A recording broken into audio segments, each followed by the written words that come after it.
two are really the face of what's going on and what's changing, I think, here. You bring a lot of vitality, a lot of energy. I'll take it. You know, wonderful individually and have a great energy and everything. You know, everybody, you know, wants the partner, you know, that partnership that you two have, that loving partnership that you two have. When she saw The Rock, she knew I was serious, right? Yeah, he was my first love. Yes. You're watching Chic Innovator. Stay tuned for fascinating topics, fascinating people that have style and are innovative.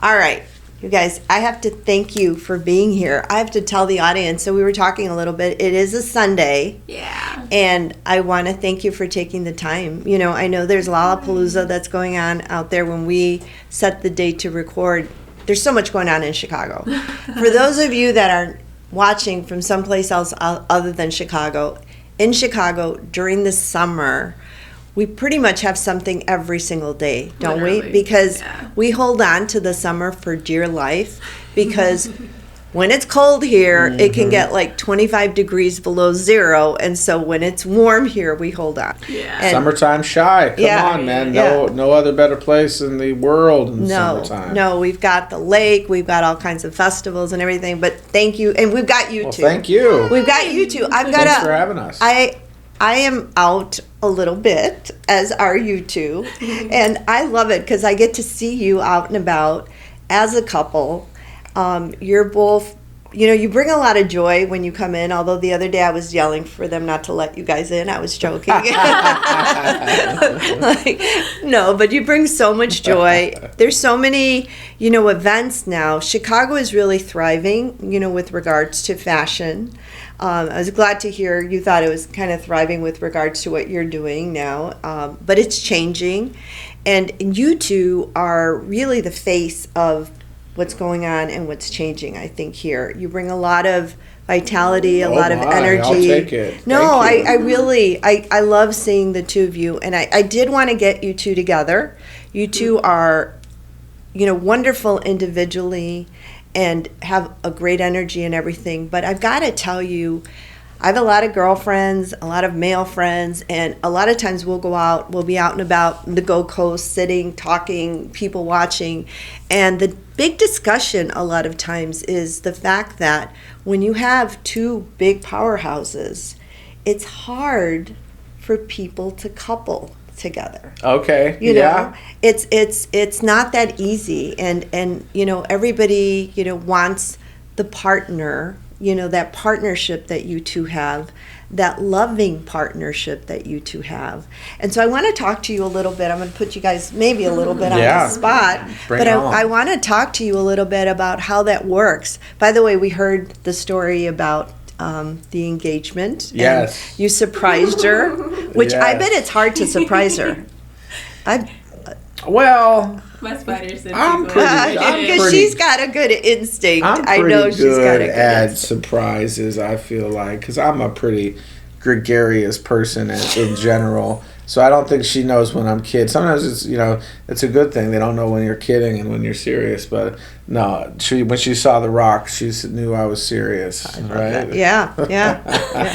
And just funny story, he's not always good at surprising. He's good at surprising, and then he also gives it all away. I'll be like, all right, this was going to be a surprise, but I need to get it off my chest. I'm gonna do this for you. I'm just gonna go ahead and do this. He'll tell me most of the time, but with the ring, This is a secret, but This is let a me tell you secret, something. but yeah, you're letting it out. So I know you've been together for a while. Well, you were together, you knew each other young. Yeah. He was my first love. Yes, and then both went your separate ways a little bit, and now you've come back. Yeah. And I'm curious, Which is good. which is Key, which is you great. know. I think.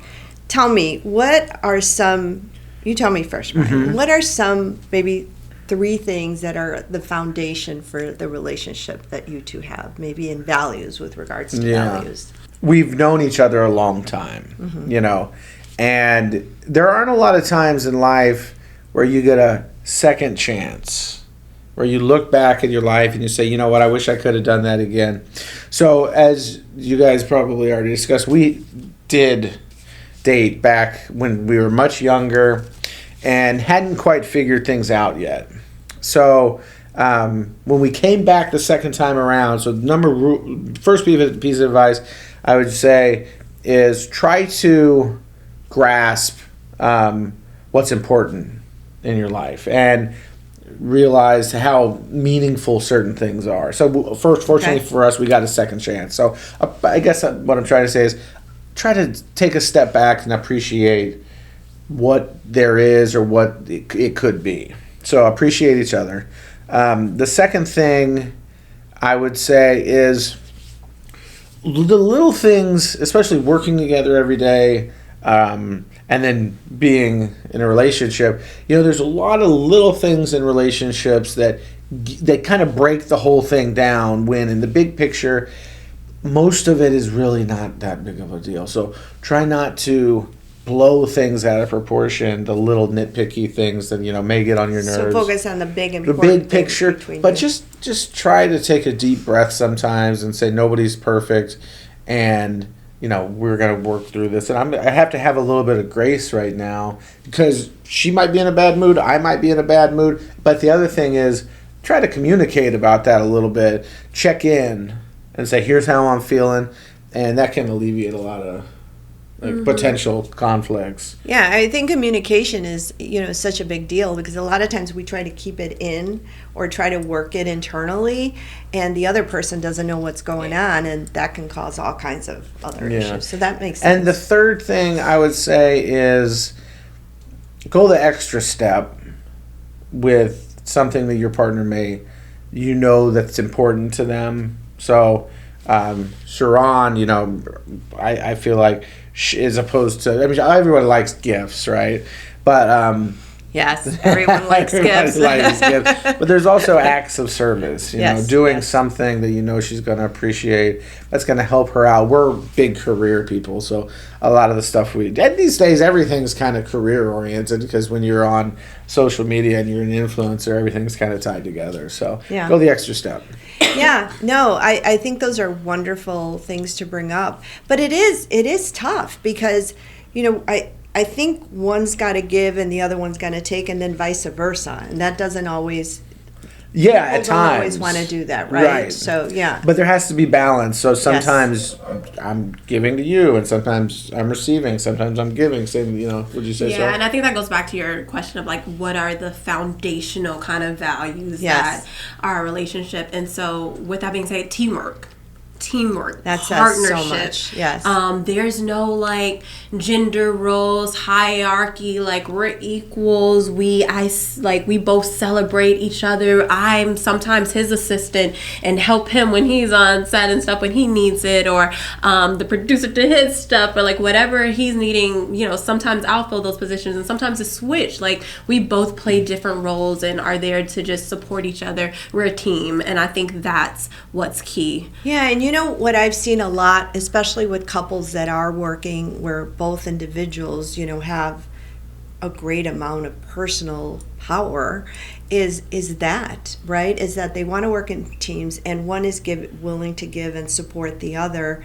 And the thing is, in the long run, you're thinking about each other being successful together, right? I think that's a wonderful thing. I have to ask you though, because I hear so many girlfriends out there, they have a list. You know, did you have a list? Don't listen to this part. Did you have a list? No. Is that important to you? Or it seems to me like you have so many innate things that call to you, but I'm curious, did you have a little bit of a list of what your partner should be like? Did I have a list? I would say I had a knowing. I had a feeling. Okay. I had one of the things where, like, I knew it was like, I was like, oh, this is it. Is because, like, being with him felt like home. Okay. You know, and that goes back to those foundational values as well. Another one of those things is authenticity. Like someone that I can be real around, he can be real around. There's not, you know, there's not ego in that or anything like that. We're just real, and we have that. And so I think as far as like a list, for me, it's not about a list, it's about alignment. Who's in alignment with who I am? Who am I in alignment with who? And our lives have always seemed to kind of parallel each other, right until alignment. And so who he is as a person, who I am as a person, they just both complement each other so well. And and jealous, you know, that's the other thing. Like typically like in relationships, one person will be doing better, even though it's not better. I mean, you're together, you know, everything is for each other. But, you know, jealousy, I think, creeps in a lot. We don't really have that. Like, you have to be comfortable with yourself and understand that, like, you know, giving of yourself to your partner is actually making you both better. I'm like a cheerleader for real, though. Like, I'm cool with, you know, going places, and she can't get through the first couple steps of the door because just one person and we love it. We love people and want that. But one person after another wants either pictures or just to say hello, or, you know, because she's a shining star. And so is he. And award winning.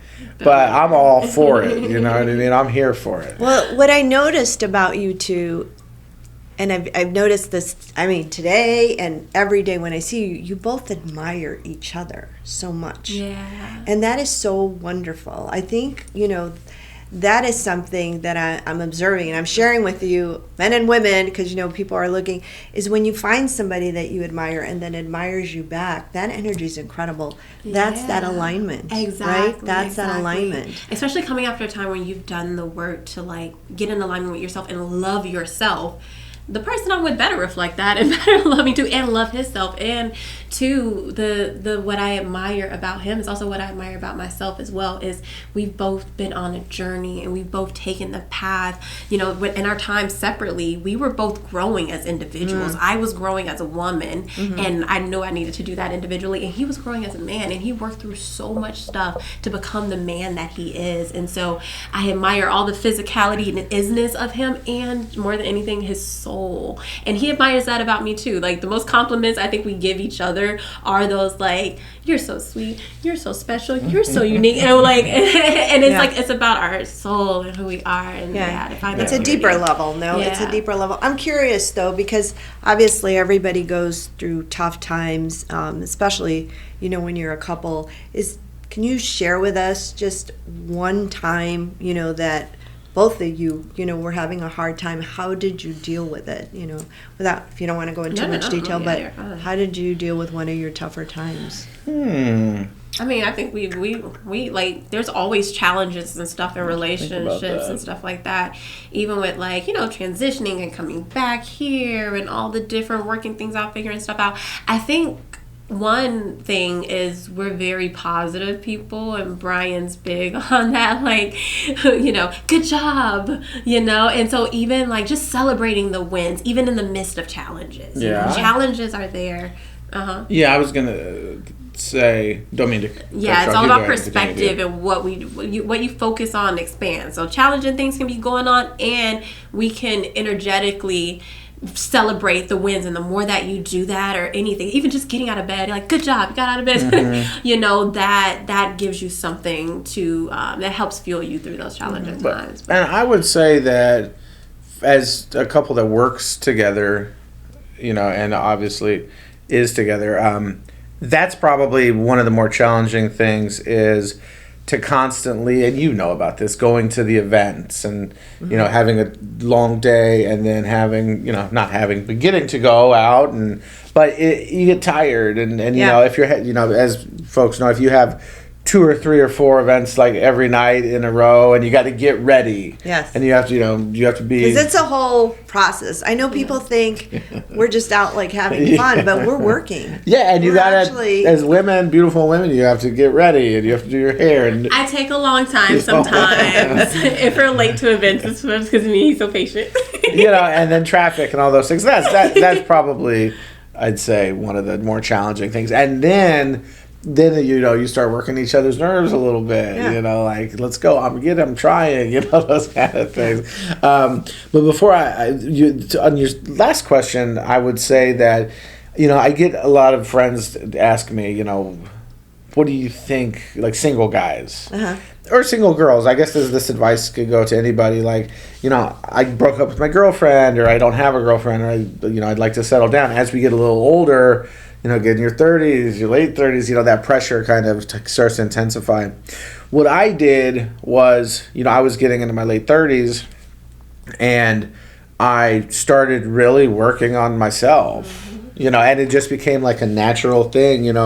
I quit drinking 4 years ago, and quit smoking, and Completely? completely, no, Okay. no alcohol. And I've got to tell you, that's not easy to do because I know I don't drink a lot. I'll have maybe a drink when I go out, but when people don't see you with the drink, they're questioning. They're on you, right? So And I'd say that like you get to the point where people don't really remember you as a drinker. Yeah. And I'm at a point now where like a lot of the people in my friend group, they've never seen me have a drink. Yeah. And so I would say to the guys out there, maybe it's not drinking, maybe it's eating, or if it's not eating, maybe it's sleeping, or addiction to your phone, or something like that. Identify what it is you think that you need to improve on, and then tap into that and go at it and tackle it, and worry about becoming better yourself. And then other things are going to start. And then you'll attract. Things will start wrapping 100%. Around you. Yes. And put that positive energy out, because it's like physics. What you put out is what you shall receive. You have people with these bad attitudes walking around thinking I'm going to put out a bad attitude, thinking I'm going to put out negative energy, and I'm going to receive anything other than negativity. You're going to get that right back. You're going to get it right back. So always try to stay positive, and always try to keep your head up, keep moving forward. And I like that you're saying that you constantly have to be working on yourself, because we're constantly growing and developing, and I think the more we do that toward the positive, you're going to attract more of that, either a partner on a personal level as well as people that surround you, as well as projects, right, and everything else. Remind yourself that every day. Every right? day. It's a constant. And as far as when we go back to a list, that was something that was on my list. I said, I'm not being Barbara the Builder anymore. A lot of times people come into a relationship and look for the other person. Oh, okay. to help them. I like that. That's what Barbara the Builder is. Okay. Barbara the Builder goes into a relationship or the other person, or we expect the other person to do that work for us. Yes. And I knew that I had did a level of work on myself, and then so to magnetically attract, I feel like in a way, someone who also did that work on themselves. So we're not helping to fit, like we're responsible for, 100%. Yeah, now we can just, that's not an extra added, I love it. Well, thank you so much. Thank you for your advice. Thank you for everything that you're doing. Thank you. Boom. You're watching Chic Innovator. Make sure to like, comment, and subscribe. It's free.